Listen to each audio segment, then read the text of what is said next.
Good afternoon, fellow yogis. Welcome to class number 4. So why don't we start with our 3 prostrations and then our opening prayers. All right. So again, have in mind as you do the prostrations to give thanks for the teachings that have come down and are now reaching you. As you offer and hope that you will have a body, speech, and mind of the Buddha.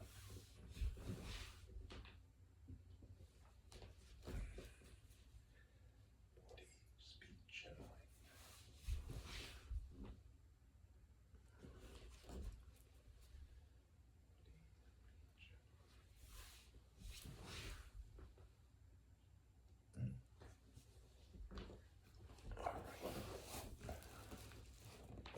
Sorry if I'm a little quieter today. It apparently is nap time in the room, but this is the best time for me to record. So, you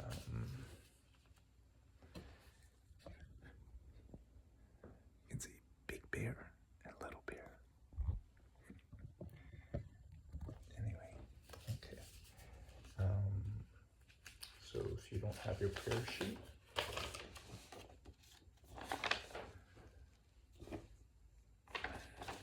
I found it.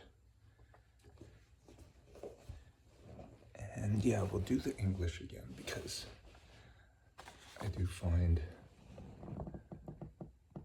when I do it in Tibetan, I'm kind of reciting it, but I don't really, think about what it means. And what I have learned from going over this course so far is that I've been doing some of the parts to prepare for meditation, but I don't always think about it. It's almost like I'm doing a ritual where I no longer, think about the meaning of it. So anyway, as you read the first one, consider the words.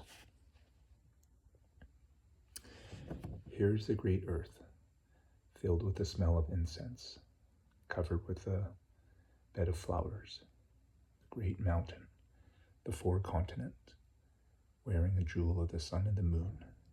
In my mind, I make him a paradise of the Buddha and offer it to you.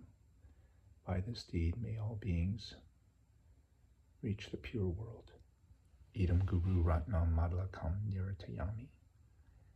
And again, this first one was to think of our bodhicitta, our wish to reach enlightenment, not just for ourselves, but to help all beings.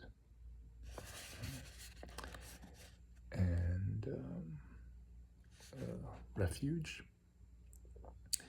So remember, with refuge, it's seeking protection in something outside of yourself. And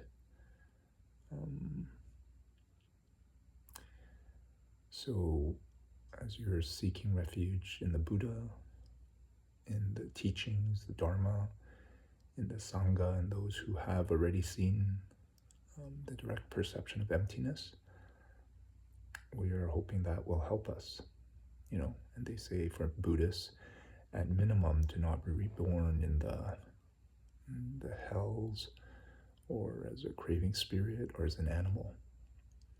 And I'd admitted before that I wasn't really scared of it, but as I've thought about it some more, and how I'm such a little baby, sort of like some pain, physically or emotionally, mentally, I definitely can be a little baby. The pain in those lower realms will be much more than the pain I'm suffering now as a human. So it requires us first to have that fear so that we can seek protection and then have faith that these three things will help us. Right? So say it 3 times. And it goes, I go for refuge to the Buddha, the Dharma, and Sangha until I achieve enlightenment. By the power of the goodness that I do in giving and the rest, may I reach Buddhahood for the sake of every living being. I go for refuge to the Buddha, the Dharma, and the Sangha until I reach enlightenment. By the power of the goodness that I do in giving and the rest, may I reach Buddhahood for the sake of every living being. I go for refuge to the Buddha, the Dharma, and the Sangha until I reach enlightenment. By the power of giving and the rest, by the power of the goodness I do in giving and the rest, may I reach Buddhahood for the sake of every living being. And so maybe I'd like to start just by kind of explaining this one line. By the power of the goodness that I do in giving and the rest. So, everything that we do comes with karma. And this line about giving and the rest, what does it refer to? Well, it refers to what they call the 6 perfections. And these are 6 things that, as Buddhists, that we will do that will help us accumulate karma, good karma that we need. We need a lot of this to reach Buddhahood. So the first one, the 6 perfections, is actually giving. It's being generous to others. And, when you think of that, maybe comes to mind offering money, offering food, shelter even. So definitely those material things are really important. But they will say offering protection from fear. There are people, we all have our fears, but helping others with their fears is part of giving. And offering the Dharma, offering the teachings is another way of giving. It's good, I might have repeated it before, but according to Buddhism, it's no judgment against Jehovah's Witnesses or other religions where they go out and seek followers, but according to Buddhism, they say they don't actively go out there trying to convert people, because they say that by doing so, you could turn someone off the path, and that if you do, it'll be many more lifetimes before they come back, before they're open to Buddhism and its teachings. So it's better to, just share it amongst those who believe. If people do ask, you definitely do, but to not kind of preach and try to get followers. Right? So anyway, that's I want to share about, they say, the first perfection. The second one they call kindness. And this doesn't necessarily mean, being kind. It actually means living a moral life. So some of you might remember the 10 misdeeds. There's 10 common the most common misdeeds that humans do. But I'm going to turn it around to, the 10 good deeds, which are basically the opposite of these misdeeds. So for example, it would be protecting life, doing things to protect life, doing things to protect other people's belongings, doing things to protect other people's relationships, telling the truth, doing things to bring people together, saying kind words, talking about important things and not gossiping and just doing busy talk. Celebrating when people you know have successes in their lives.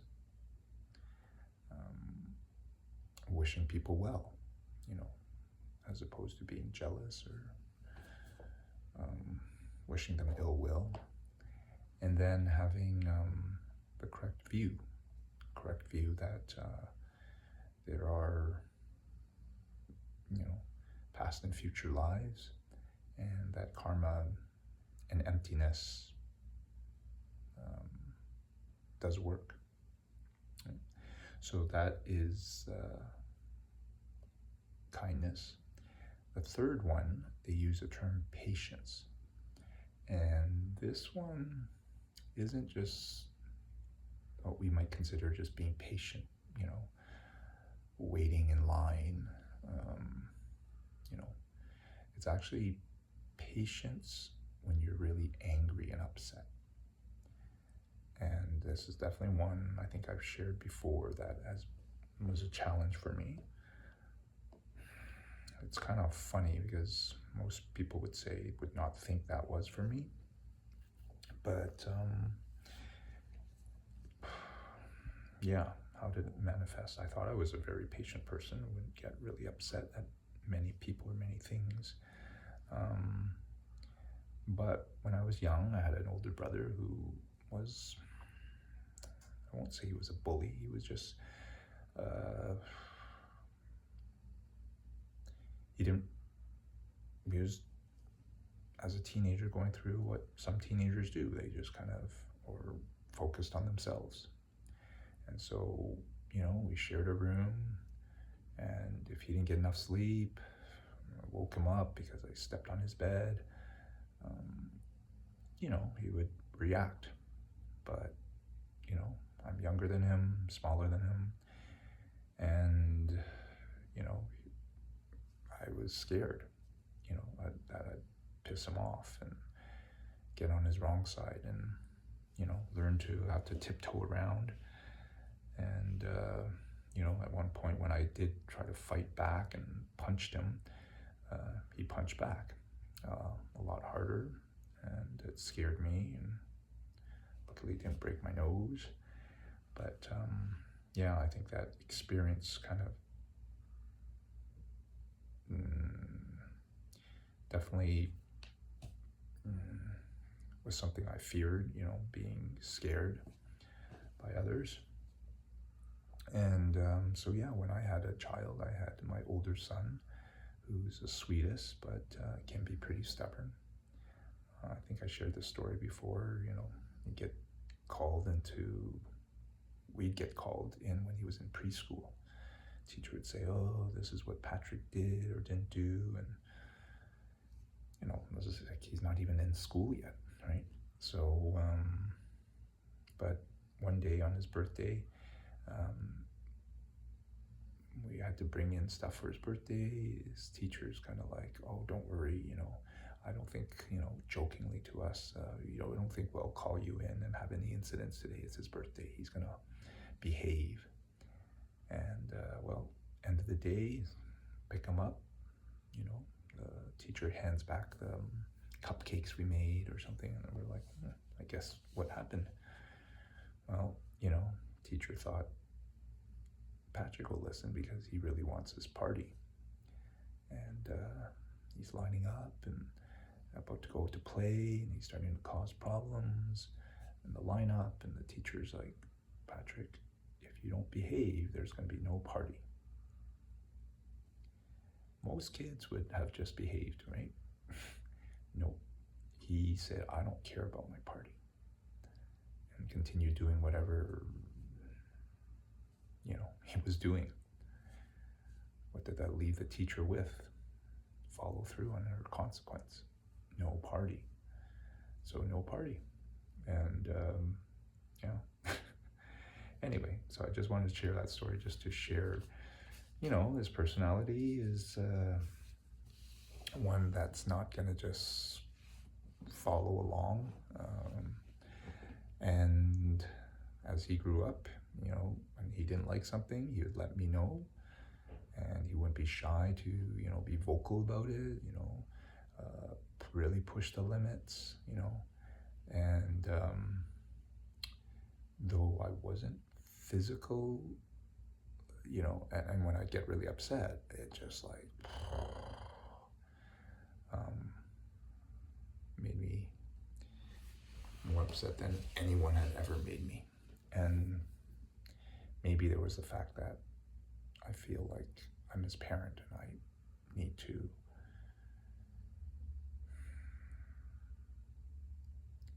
not let him get away with it. Whatever it was, there was just many times where, there were some times where I overreacted.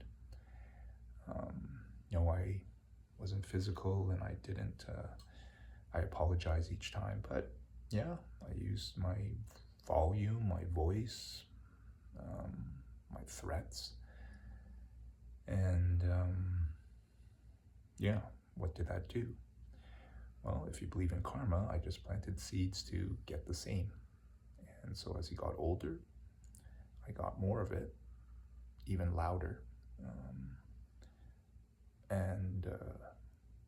That's why taking the Buddhist classes definitely helped as he was a teenager. And when I learned this, it was so challenging to have to kind of like bite my tongue, walk away, let him explode, feel disrespected, just basically not return the anger in kind. So that's the third perfection. Fourth one is doing good daily, having joy in doing good. I mean, for some of you that might seem silly. It's easy to feel joy in doing good, but that is the fourth one. Fifth one is concentration meditation. And that would be, spending time meditating, because, as the Buddhists say, you need to be in deep meditation to help your mind state to see the direct perception of emptiness. So the sixth one, really, they call it the perfection of wisdom. And really what it means is it's when you actually see the direct perception of emptiness. And they say you do these things until you reach this point, but that you're not really doing it until you actually seen the direct perception of emptiness. That after you've seen this sixth step, then you can really perfect giving. You can really perfect living morally. You can really perfect being patient when you're angry, doing good every day, and really having a focused, concentrated mind. That's so one of the things I didn't go over last class was that doing these first four steps will help with concentration. So that is what I had wanted to share. Before we do a meditation, which I will use as an opportunity to go over the posture, because actually that's what the content of this class is kind of just to go over the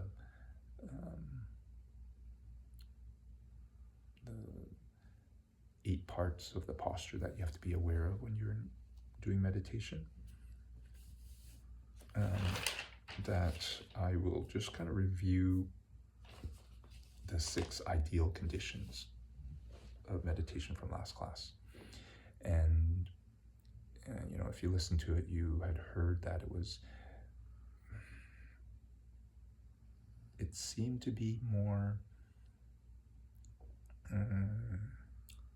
direct at someone doing a retreat, though I do feel and did hear also that it will help when you meditate at home. Some of you have heard that saying.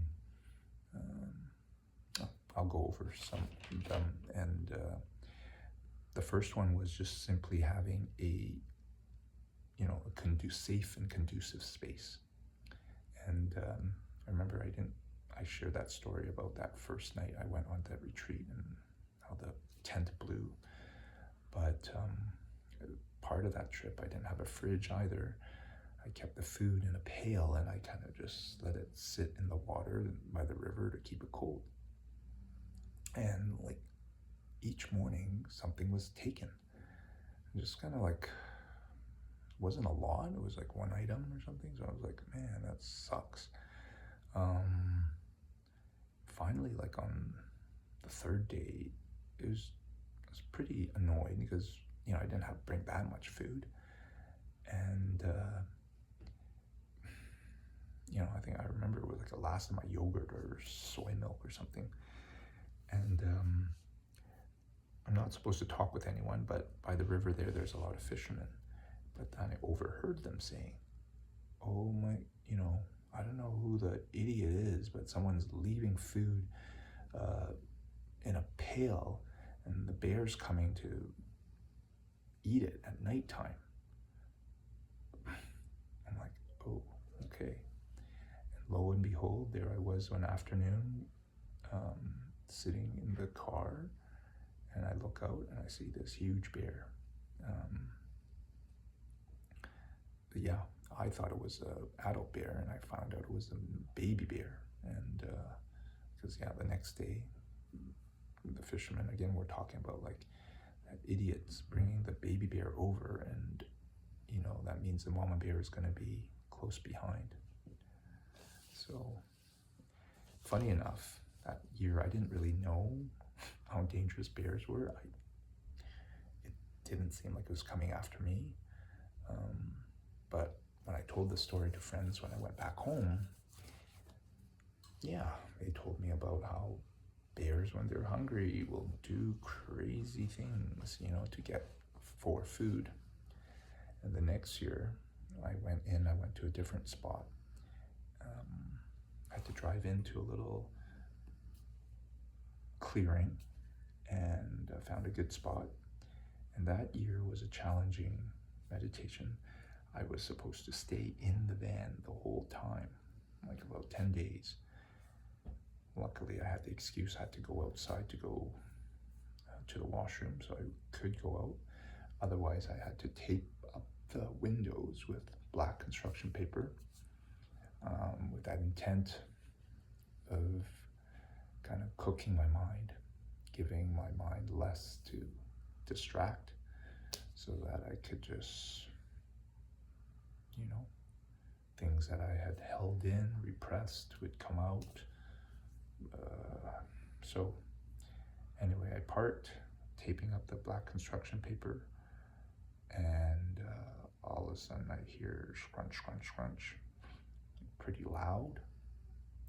And I stand up, look out the window that I hadn't taped up, and there were two bears, maybe the same two, eating somebody's garbage that they had just thrown, that was there beside the van, some leftovers.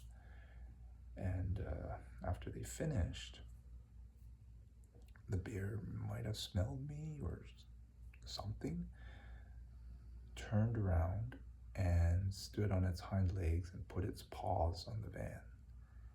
And then I got scared because I heard how strong they are, We could have flipped the van to try to. Luckily, all my food was in the fridge or in the cupboard unopened on the first day. So I guess it sniffed and didn't smell anything and then walked away. So definitely scared me. I quickly cleaned up the garbage, threw it away, and luckily for me, bear never came back. But yeah, it definitely affected my meditations that first day. Um, so safe and conducive space, that is important. Hopefully you have one at home to have that. Um, the second one is that attitude of not needing much, not needing much. So, as I mentioned, I think the more retreats I've done, maybe you could relate it to more meditations. The feeling of needing less. Um, I was describing last week about how I maybe was a foodie before, but now I'm kind of like the leftover person in the family. You know, there's stuff that needs to be eaten and nobody wants to eat it. I will do it so that I won't waste the food. So, third one, attitude of being satisfied with whatever you get. And this is I think, a good one in life too, because if you do believe in karma, and we talked about it in the previous course, whatever you do, you know, you might be really excited to go on a trip, or to go on an outing, to go for a meal, to go watch a movie, watch a show. You can never guarantee how you're going to feel. As much as you prepare, as much as you set it all up, so you won't be disturbed or distracted. You have your favorite treats, you have great weather. You really think about it, yeah, you just don't know how it will be. So, being satisfied with whatever you get is where the Buddhists will say, don't, it's not to say don't go for it, anything you want. It says pursue. I mean, my teacher he kind of repeats this message. He loves music, and he's going to play gigs, and he's pursuing his love of playing music, and yet he'll tell stories of crazy karma that happens, bad things that happen, unexpected things that happen.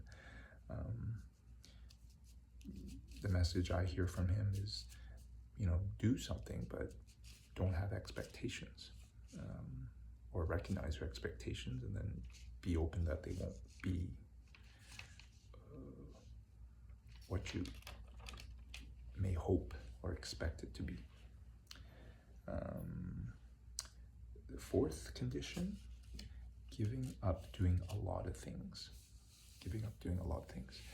I shared this one maybe in the first meditation class, that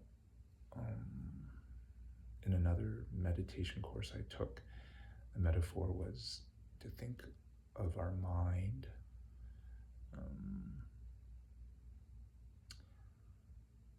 like water running down a river. It never really stops, kind of continues to flow. And when you actually sit down to meditate, it's almost like you're scooping some water out of this rushing river and setting it down and hoping that it's going to be clear and calm, like the image I can have you imagine of a completely calm lake on a full moon night. Like, if you scoop the water out of that river, it's probably still moving, still swirling, and it will, maybe for a little while.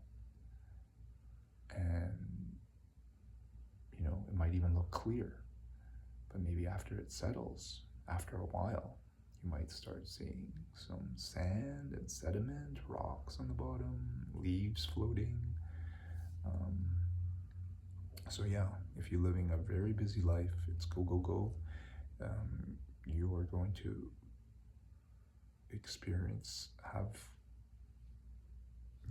a more difficult time in experiencing some quiet and calm in your meditations. Which, so definitely being in retreat, having less to do, less stimulation, usually not having any, helps. I've done meditations where after I've watched a movie, and you can imagine my meditation will be like just images of the movie coming up. Even I'll watch it the evening before, and the next morning, in the morning meditation, I'll be, I know, I even watch some tennis videos before I go to bed, and the next morning I will, have them pop up in my head. So, avoid harming any, physically, mentally, any being. This actually connects with one of the 7 ingredients, one of the 7 things you do once you come into sitting, and we'll review that again when I lead you into meditation. That they said, if you don't confess something that you do, it'll be on your mind, and it probably will be the object of your meditation, even though that's not what you want it to be. And I can definitely say I've experienced that, those times where I was not very patient with my son. I would sit and I would know pretty soon if I overreacted, even if at the moment I defended myself and told my wife, no, he deserved that, and, what I did was right. I would quickly, face the mirror of my own conscience and go, that's not the way I would have wanted to be spoken to or taught.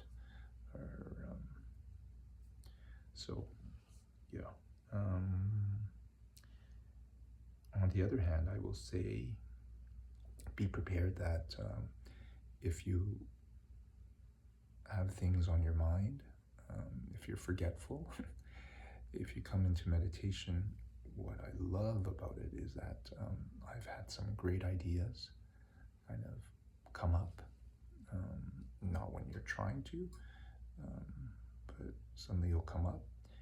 I regularly have things that I didn't put in my calendar that I need to remember that come up in my meditation, and they saved me a lot of work and time because I remembered them.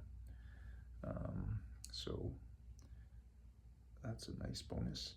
And then the last one, the condition for a good retreat, good meditation, is to get rid of sense desires. And one of them we're going to go through. It is saying that, if you are sitting in proper posture, you won't have your senses distracted by your body. That going deep in meditation usually refers to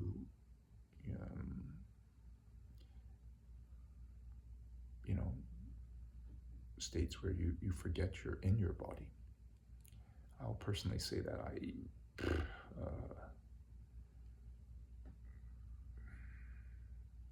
usually sense my body. I'll explain a little bit more. I haven't gotten to long periods where I felt like I no longer had a body, but if you are constantly, it could be sleepy, or it could be itchy, or sore, or uncomfortable, you can't focus on anything else, right?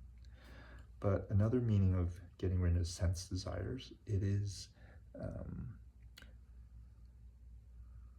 what they say is noticing and your desire for things in your life.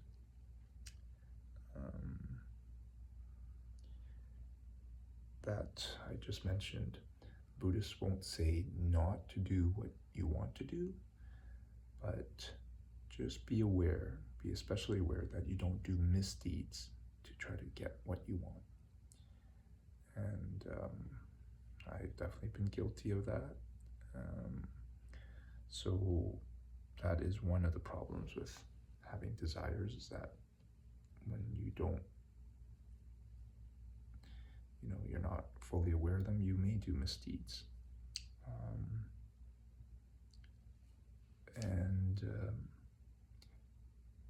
That the other point that they wanted to share was, just to remind yourself that you will lose whatever you desire.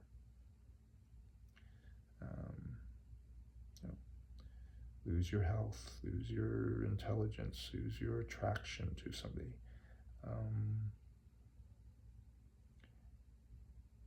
That, things, people won't make you happy. They may appear that way, but as the Buddhists say, if you do feel joy, happiness in those things, it's not because of those things, but because of what you've done to help others be happy. So, and that is what I'm going to have as the focus of our short meditation today, to have you kind of consider that famous saying, is life is suffering. I've repeated it before, but I think it's going to make sense why I'm going to choose that as the meditation topic today, because we'll be talking about one of the 5 problems of meditation. We'll talk about one of them after, okay? And that one is not wanting to meditate. All right, so let me just check on time. Okay. Hopefully your spaces, your meditation place is not a mess. You've heard that saying before, clean space, clean mind. So at least put this video on pause and do a little cleaning if you don't have time to do a little sweeping now. I'm going to just adjust the camera so maybe you can see the sitting.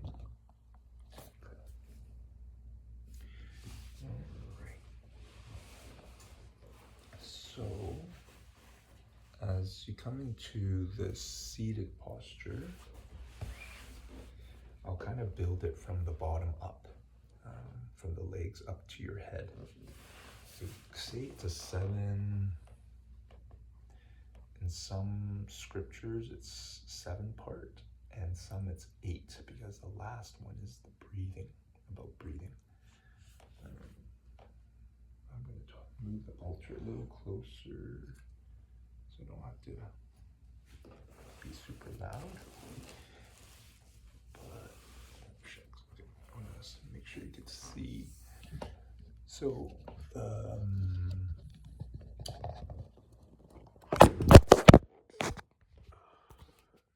I'll put it on the ground. Now, some of you have seen the full lotus or the half lotus. Maybe here, I'll show you this way. For the legs, what they suggest is the full lotus, starting with the left foot on top and then the right foot on the other thigh. So that's the full lotus. Now,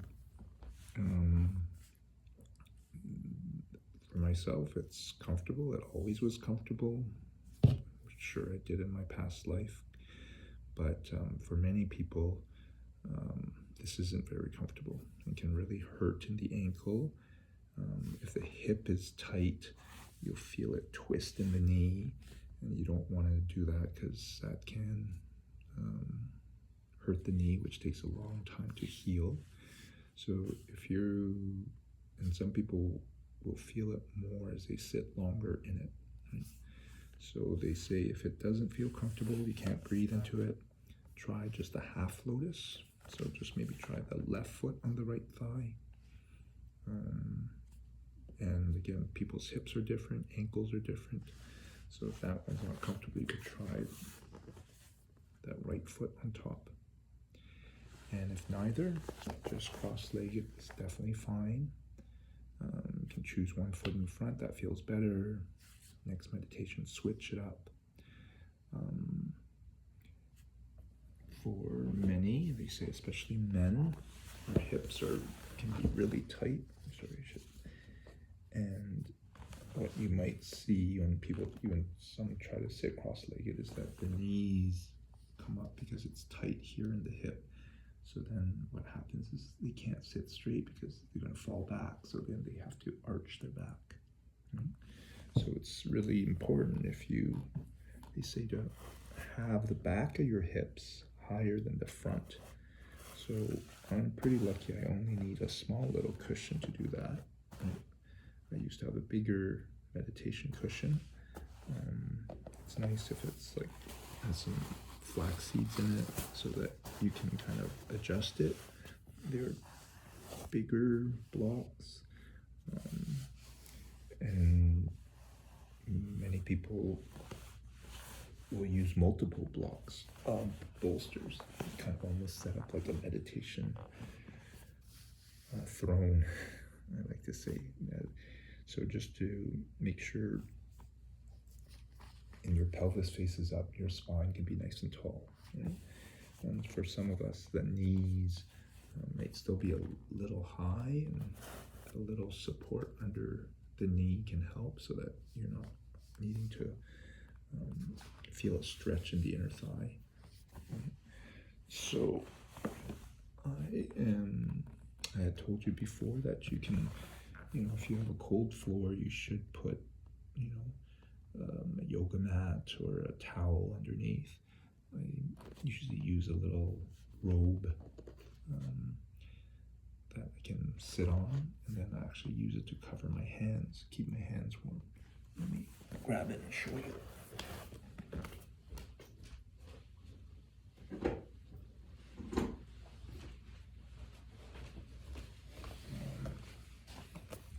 It's my wife's kimono, which she never wears, so I just kind of use that. So that full lotus, they say one of the reasons for that is it actually prevents you from falling over. By crossing the legs that way, if you actually fall asleep, you go into really deep meditation, it's kind of like a way to prevent you from falling over.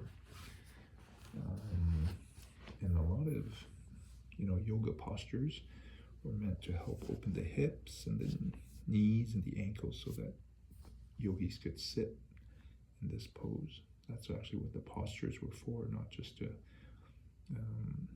help our body, but to allow it to be in meditation posture longer, pain-free. Right? So legs, first part. Then, your upper body is nice and tall. You can be careful that you're not slouching, because that makes it harder to breathe. They say energetically, energy will not rise up, and you'll notice yourself getting sleepy really quickly. Okay? So you're sitting up nice and tall, and that you can have a tendency, I've noticed my tendency now is sometimes to lean a little to one side, and I get a little sleepy. I notice that I'm leaning to my left. So just check that your shoulders are even. And then with your hands, usually this is the position they suggest. Your thumbs lightly touch. So again, if you fade out, you'll notice that. Happened this morning to me. Otherwise, right fingers on top is suggested position for the hands. Your elbows out to the side. Kind of rest down. And then moving upwards to your head. So I think I'm going to turn to the side. Again, dropping the head can happen, but you're trying to keep it up, let your chin a little tucked in. So not so much that you're looking down, not lifted so you're looking up. And that the tip of your tongue is resting where the roof of your mouth meets the top of your teeth, prevent saliva from, it's the resting position for your tongue and prevents you from having a lot of excess saliva, so you don't have to keep swallowing. And then you want to keep your lips, your teeth relaxed. And the eye position, most of you will probably assume it's fully closed, and I usually do, though they suggest having your eyelids a little open, so maybe you can try that. There are some meditations which they suggest to have the eyes open. My teacher has had us practice that because ideally you want to take the state of meditation off the mat and feel like you're meditating during the day when you're doing other things, staying aware. So, but for most of us, it's easier to close your eyes so that you don't, you're drawing from your senses, right? And visually, even if you have a blank wall, your periphery will be distracted by other things. So let the eyelids fall, and supposedly having them a little open, not really looking through that open gap so that you're seeing anything. But if you find that tricky, which I do, I'd say just let your eyelids fall closed. And so those are the 7 parts that you're checking with. And the 8th is your breath.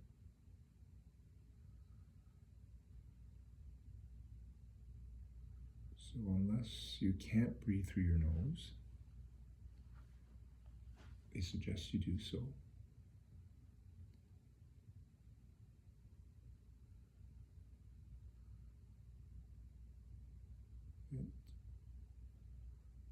There's many parts of the breath you can focus on.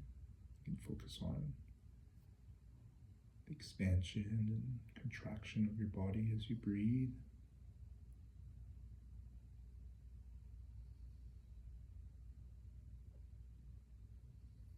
So do that now. If you're, close your eyes, find your position.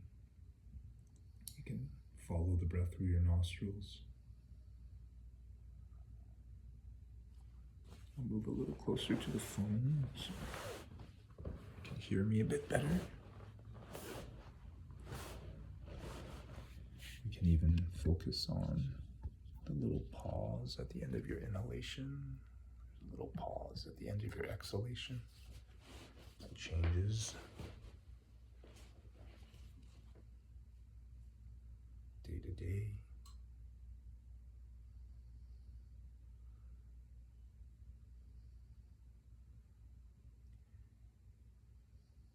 This is the classic meditation object, your breath. But according to the Buddhist teacher who first taught this, they say Vasubandhu, it's only to be used to help quiet your mind, kind of like a warm-up. And so the exercise to practice is to see if you can count up to 10 breaths without letting your mind get distracted by something else. And that if it does, to come back to 1. That they say you start the count from an exhale, and then you inhale 1. Exhale. Inhale again, it's 2. So continue.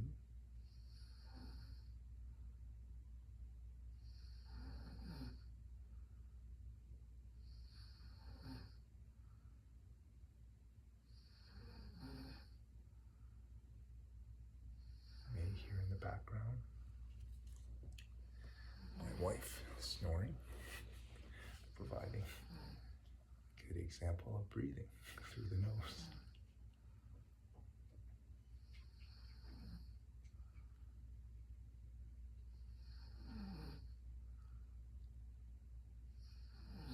So this can be what you spend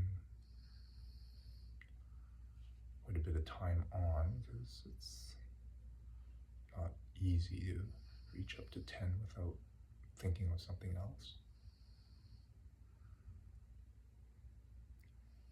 But as I want to give you some time to focus on the thought that life is suffering, I'm just going to quickly guide you through those, remind you through the 7 ingredients. That last week, I kind of took it a little slow, but it can be done really quickly too, if you have a short meditation. So just visualize some Buddhas.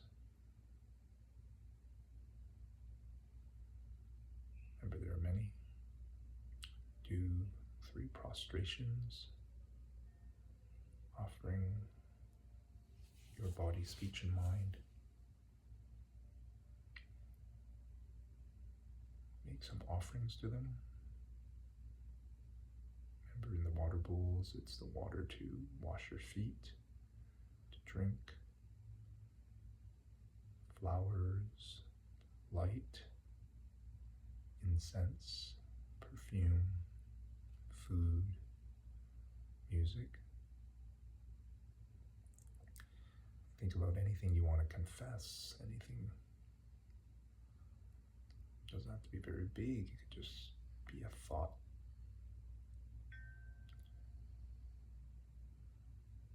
That you wouldn't like to have happen to you, some thought maybe you had for someone, or you said something.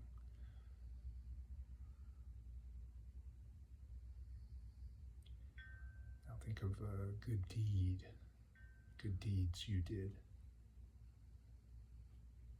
Even listening to this can be considered one.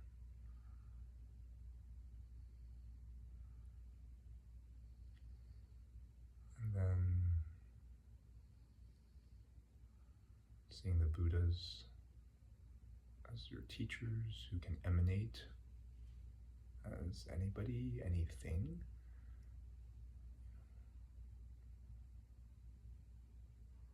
I'm not a Buddha, but from your perception, your view, it could be a Buddha emanating as me, speaking to you now. So just see the Buddhas who are going to offer you teachings.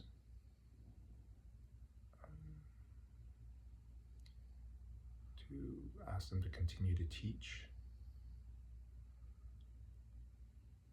Ask them to stay, to not just go into Buddha paradise and not emanate to help. And then the karma from doing a meditation that you're going to dedicate, put aside some of it towards your enlightenment.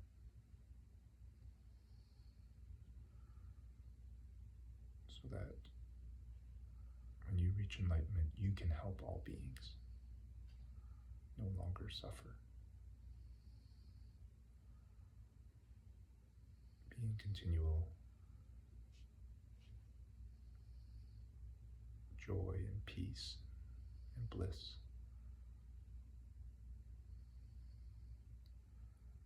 So, again, the object focus I would like you to see if you can think about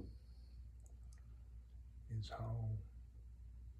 what examples in your life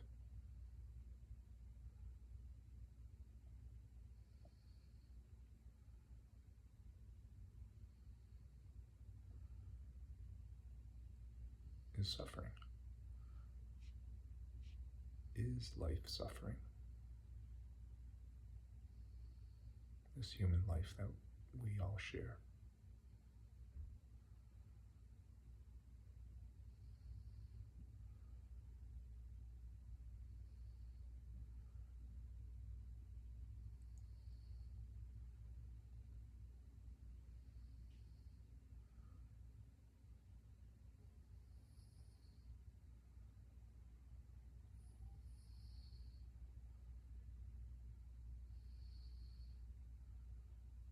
If you don't agree,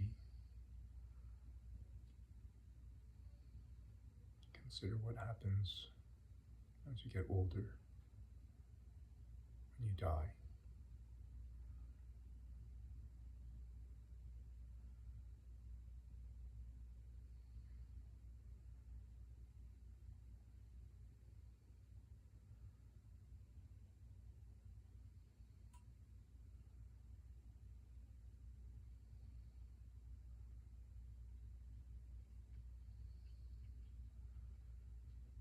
Or if you agree, are there any examples in your life that you may say is not suffering, that will continue to make you happy?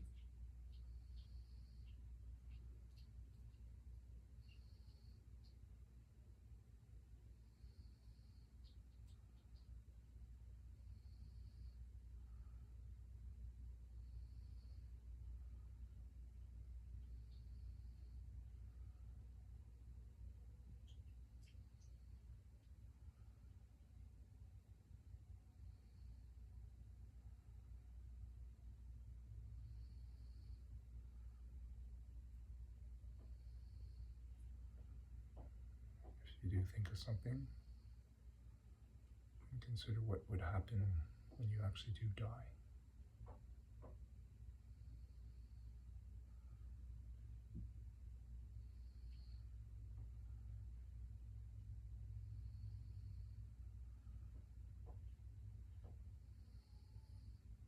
If you believe you'll be reborn, will you still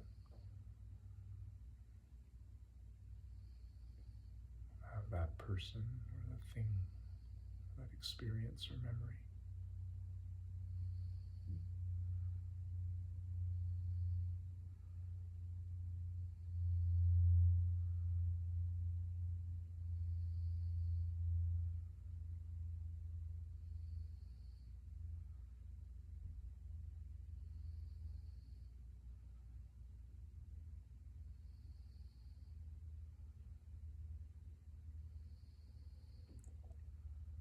Just one more minute.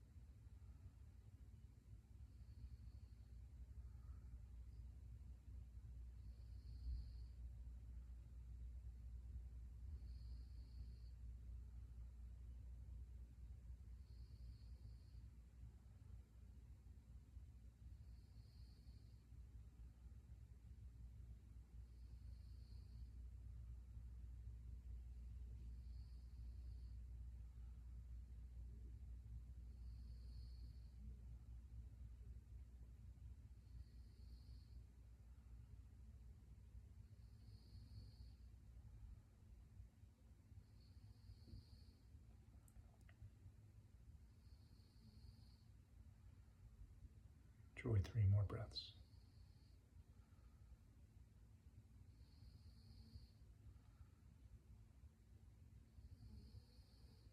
Actually, that 7th ingredient, the last one of dedicating, is probably best to do at the end of your meditation. So again, maybe just to dedicate the goodness, the karma that you receive from meditating. Remember that meditating is just a tool, but that every meditation, even if it's a crazy busy one that you can't focus even on one, is an opportunity to burn off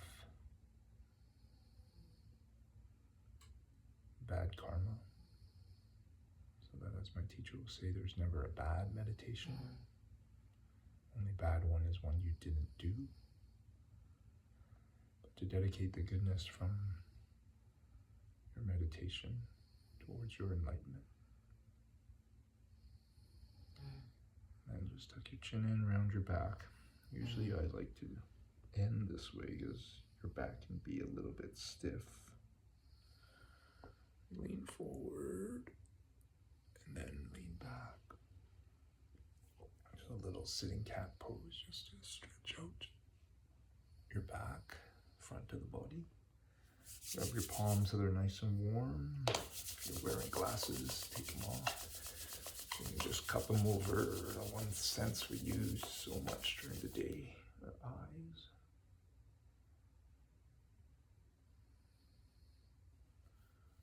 Okay. Sometimes we feel really spacey. It's nice to drink a little bit of tea or just eat a little something after a longer meditation. Bring you back in your body. But I'm hoping that during the short sit, you were able to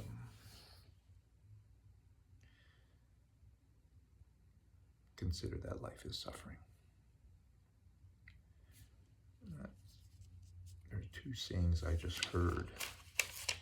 They're also credited to Buddha. I think these ones are I'll just share one of them now. The beginning of a relationship is the cause of its destruction. The beginning of a relationship is a direct cause of its destruction. In fact, something starts means it will end, is the reason why it will end.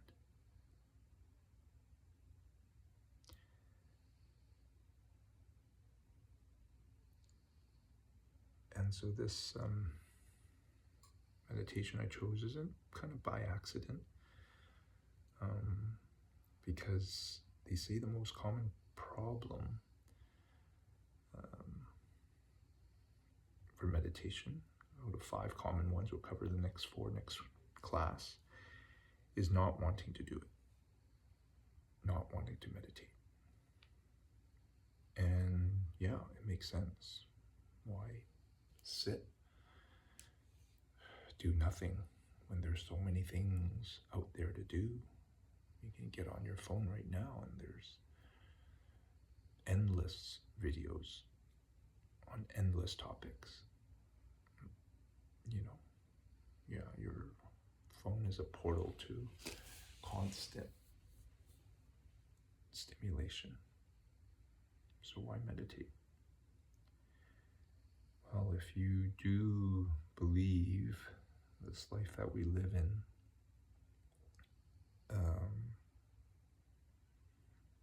doesn't provide you happiness, isn't going to keep you happy indefinitely, and even if you have the great karma to have everything you want, I can say, as I was writing it down in my journal, everything I had wished for, I do have. Yet my January was just up and down. There are just days for no reason, just ugh. It felt like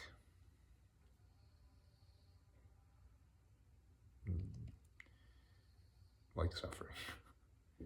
Like I was alone. Like I had no purpose. Like I was just, and it doesn't make sense.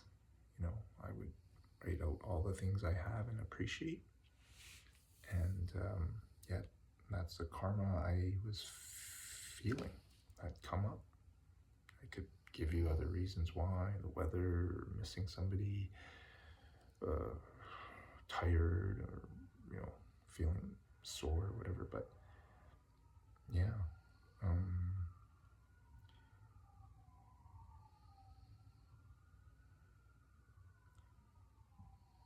if,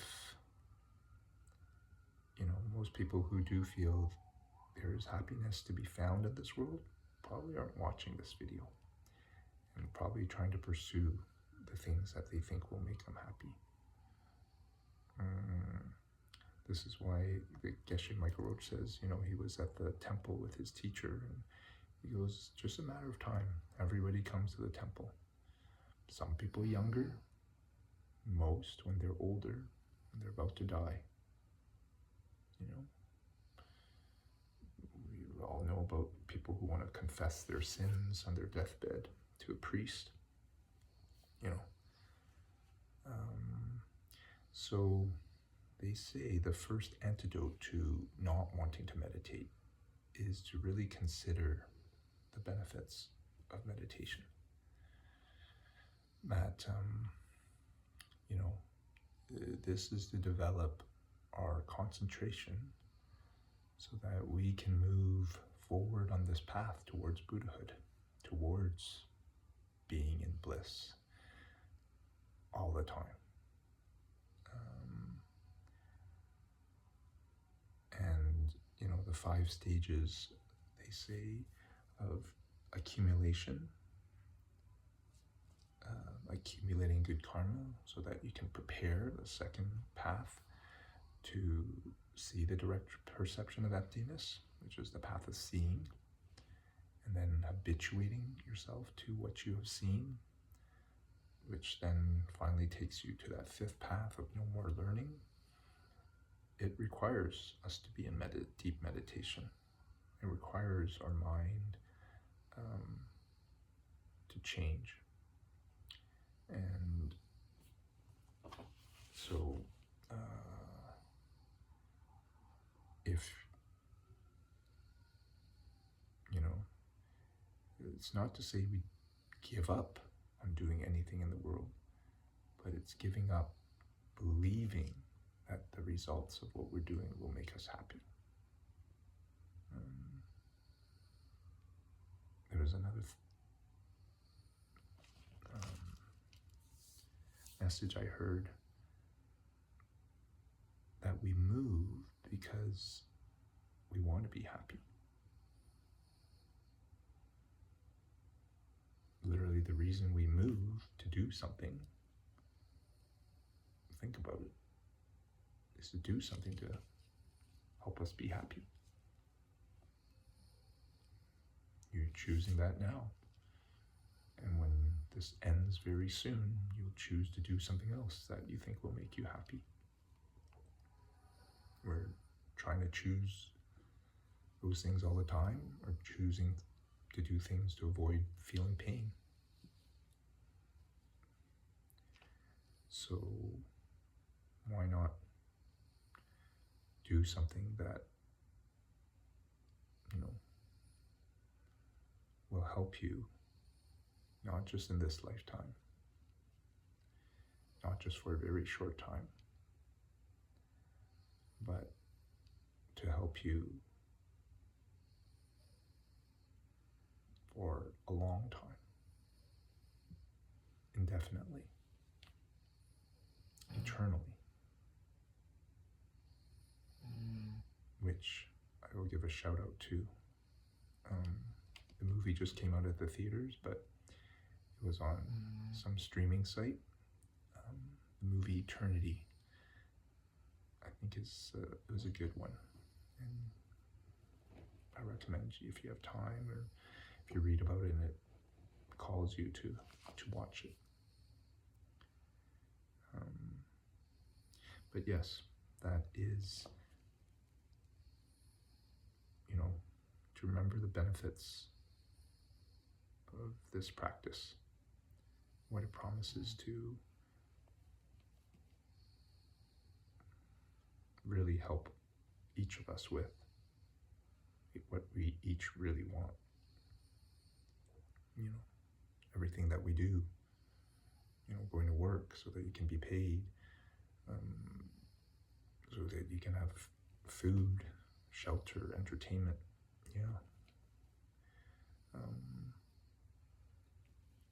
So they say remember the benefits of it. or think about the benefits is the first step to not wanting to do it. Because if you do think about it, it should lead you to the second thing, which is this desire to want shamatha, to want a focused mind. That's why I'm doing it and continue to do it when I don't want to do it. They say that the days you don't want to do it, and some of you probably have experienced this for something in your life. It could be a hobby, it could be something, physical activity, but the days you don't want to do it and you do are the ones where, you make a breakthrough, where you realize how wonderful it is, right? So thinking about the benefits of meditation will make you want to have this focused mind. And wanting to have it will make you make the effort. That's what they say is the third step, that you will try. This is the fourth perfection, the one of doing good every day. That would be an example of doing meditation. Because again, you're reaching, when you're a Buddha, it's not just you're in Buddha paradise with other Buddhas. You just, without having to think about it, are emanating to other beings who are not Buddhas yet, to whatever they need. I was listening to the radio on a show today, and I wasn't thinking I was going to be interested in hearing about the actor in Kids in the Hall, but his message was pretty much like a Buddhist message, that life sucks. So he was saying humor helps us deal with it. So his dark humor has helped him with a lot of trauma and suffering in his life. So anyway, that's a third step, trying to meditate, making the effort. And the fourth antidote to not wanting to do it is that by doing it over and over, doing something over and over, and think about what you've done over and over. I'm sure there's many things you do over and over. It becomes natural and easy. Natural and easy. Your posture, it's easy to sit. And now I can, I sometimes fall asleep in my teacher's meditation class, and it's because my posture, I've been in it for long enough that luckily he doesn't notice, but there I was live in front of him last Sunday, and then in the middle I went off and I wasn't listening to him anymore. So so that's what I will leave you with, and we'll go through the 4 other common problems of meditation. This first one was not wanting to do it, and these were the 4 things that are supposed to help with it. So this first problem has 4 of the 8 corrections. So maybe the last thing I'll leave you with before we do our closing is the Buddha say, it is suffering to want something, and it is suffering when you get it. Maybe a meditation topic for your next meditation. It is suffering to want something, and it is suffering when you get it. But I'll just add that the Buddhists are not saying don't go after it. That knowing this doesn't make you not suffer. But it's your karma that will have you feel it. So let's do the closing prayers, where again you're dedicating the karma from what you've just done.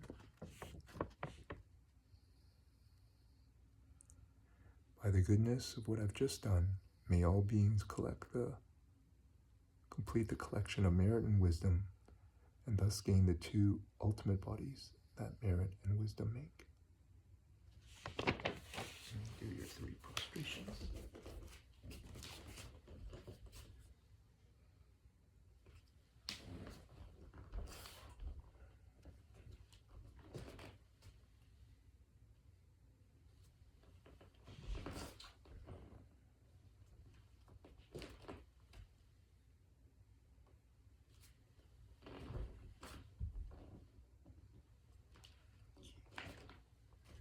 Thank you again, and we will see you next class. Namaste.